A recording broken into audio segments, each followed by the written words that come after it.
If you have ever looked at somebody else's finances and you've thought to yourself, wow, I'm so behind, I want you to consider something really important. It's that you might not actually be behind.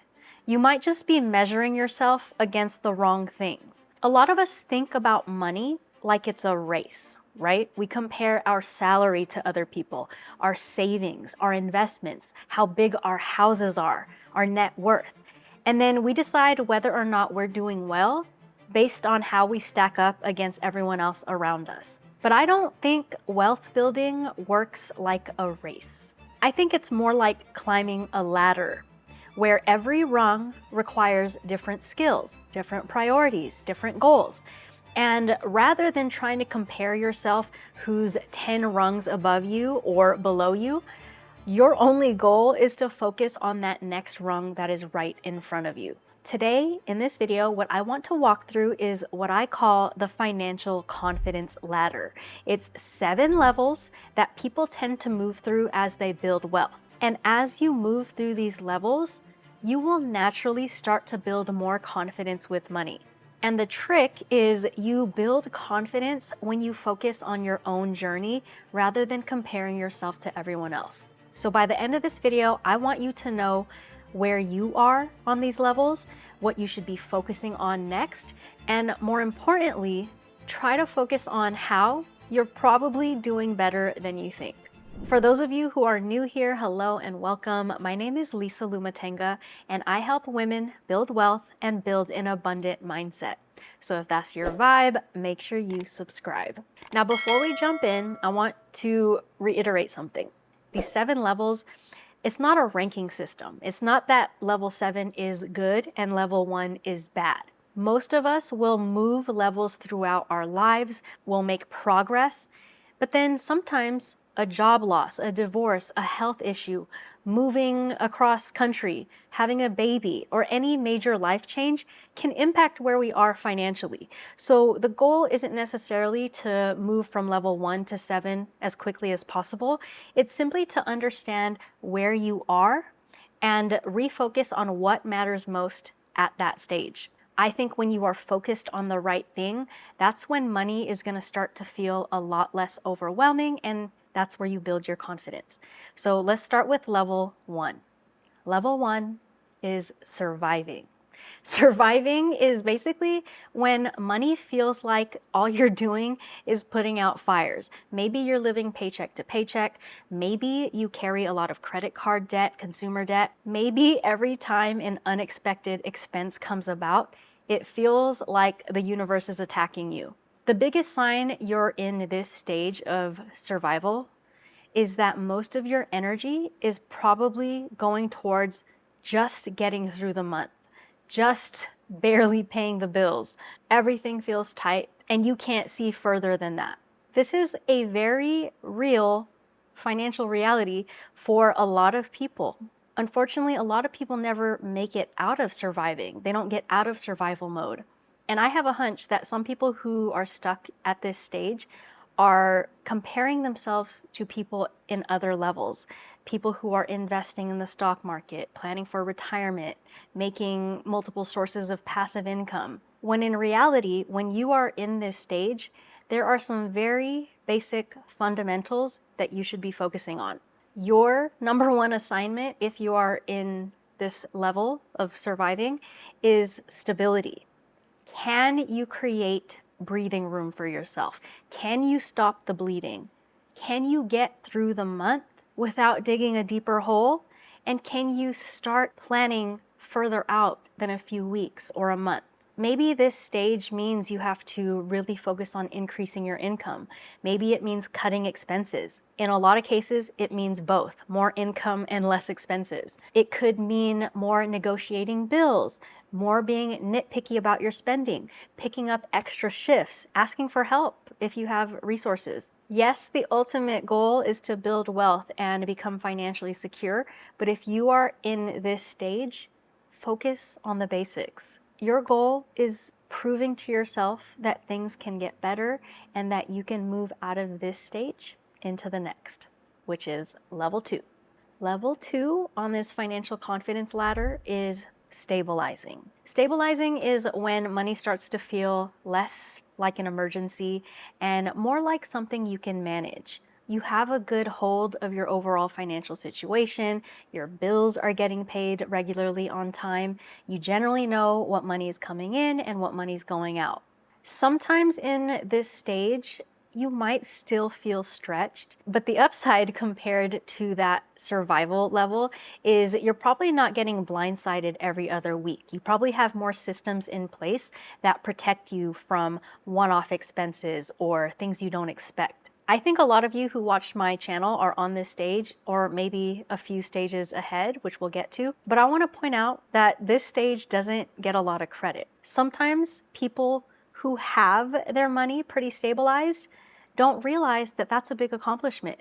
I feel like a lot of people don't celebrate the fact that they pay their bills on time for the 12th straight month in a row. Nobody's flexing on their Instagram that they have a good system for tracking all of their subscriptions. But in this level, when you are stabilizing, this is where you are building trust with yourself, trust in your financial systems, trust that you're not constantly just one bad expense away from total financial collapse. The biggest trap in this stage is actually getting distracted.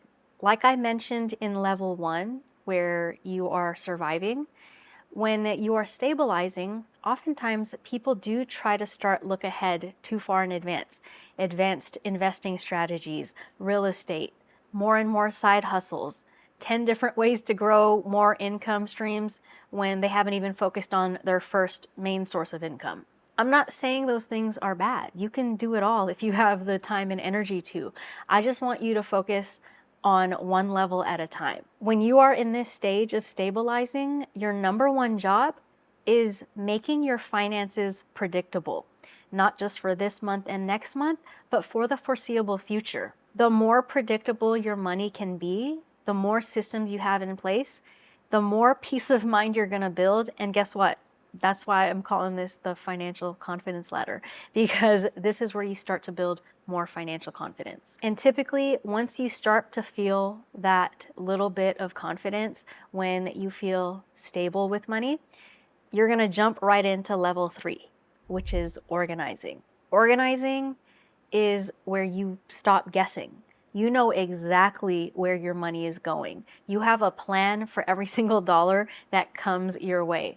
You know what bills are coming up. You know that they are going to get paid on time, whether that's you doing it manually or setting up an automatic payment. You know at any given moment what money you have to spend and what you can't. This is a big deal when it comes to getting your finances organized. It's not about restricting yourself. It's about being informed. For far too long in my 20s, I just knew I had a job and I was getting paid, so I would spend because I knew that there was going to be a check coming to cover it. But that's what really set me back from all of my wealth building and investing for a really long time, was I wasn't really tracking what money was coming in and going out, and I didn't have a plan for it. So if I had to summarize this level of getting organized with your money, it's that your primary goal is to understand your financial situation so well that you are making intentional decisions day after day, day in and day out. This is where you do start to build more systems with your money. And I'm going to talk more about systems later in this video, but the goal is that you're not actually spending a lot of time and energy on your finances. You have systems in place. You have confidence in your financial decisions. You know what you value, and you're tracking your money to the point where your system almost runs itself. Automations, splitting your direct deposit, checking in on your money on a weekly basis or a monthly basis. These are all things that you would have in place that makes managing your money easier, and it just makes you less dependent on your own motivation. The less brain power you require for managing your money, the more likely you're going to stay consistent. 3 levels down, we got 4 to go. If you are enjoying this video, please don't forget to hit the like button, maybe share this one with a friend.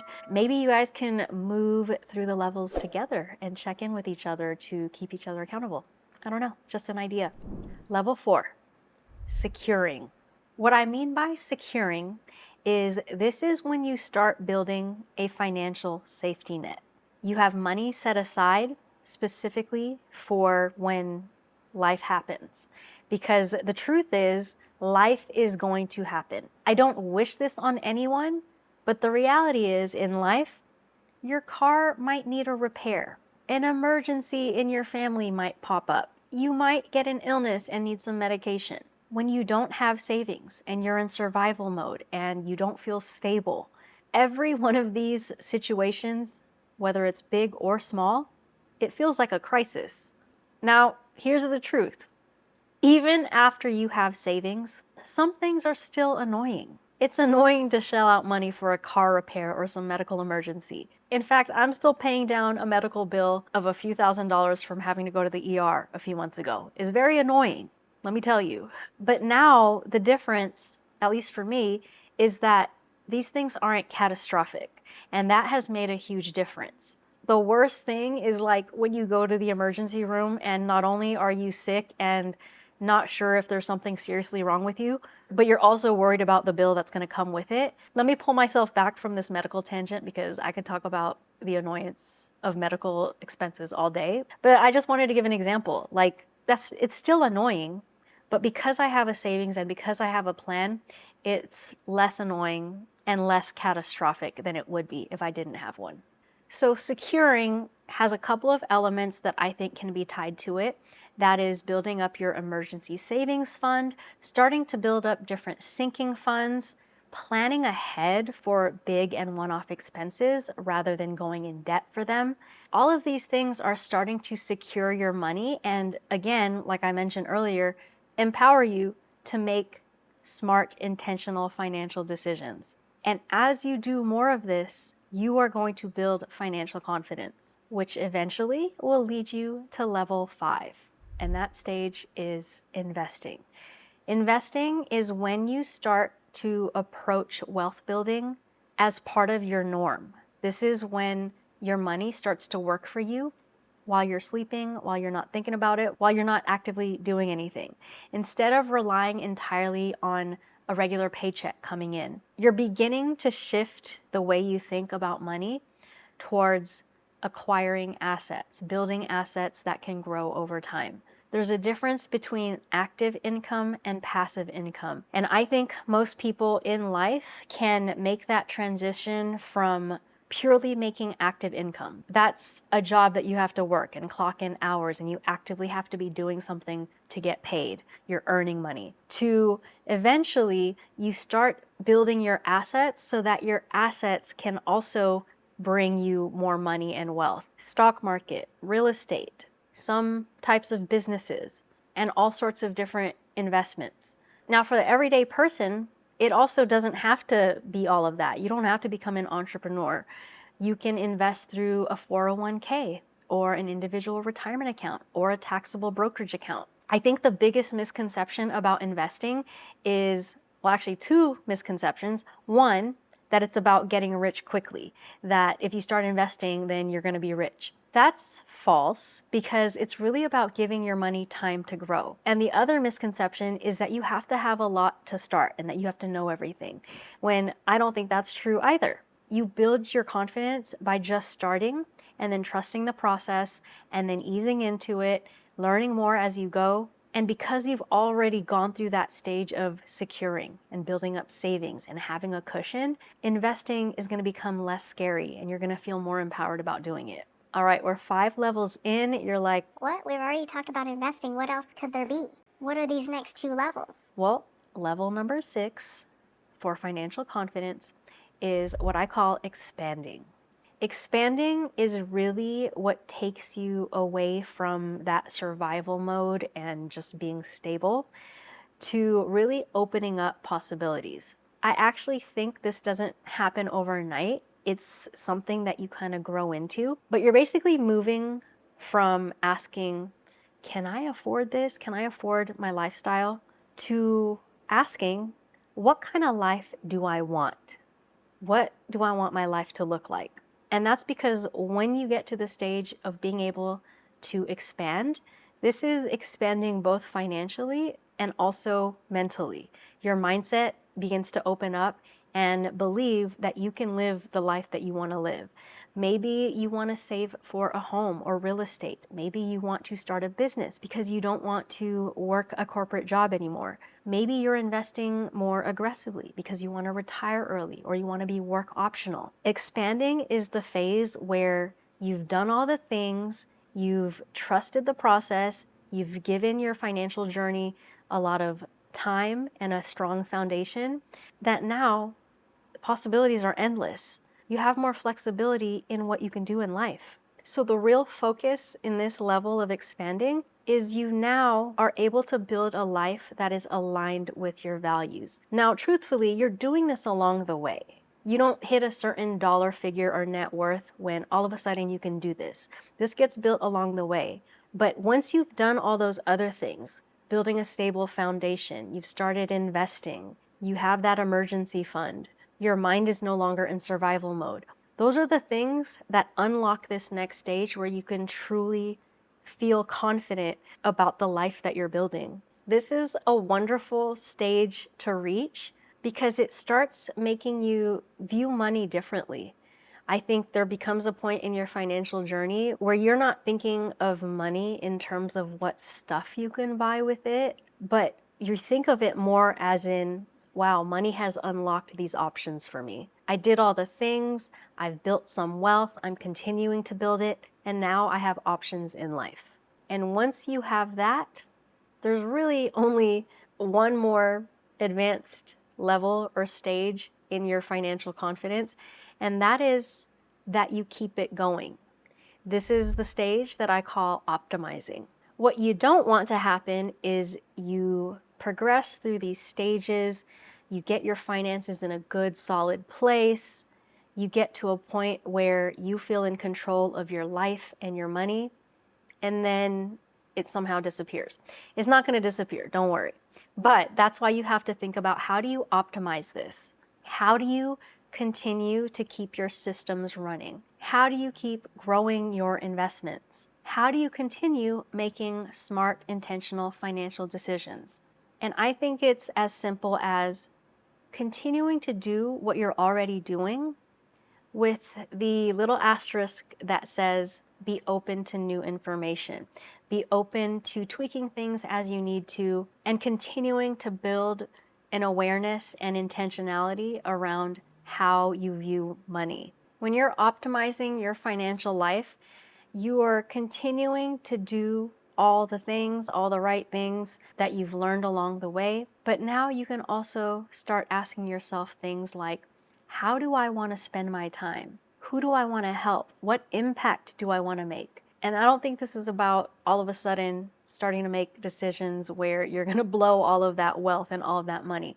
I think this is actually where, in your own self-discovery journey, you truly believe and realize that the goal of building wealth was actually never about the money. Money is a tool, it's the vehicle, but what it really leads you to as you progress through these stages is freedom. You have freedom to choose what to do with your time, freedom to rest and relax, freedom to help the people, the causes, the companies that you care about, freedom to live life on your own terms.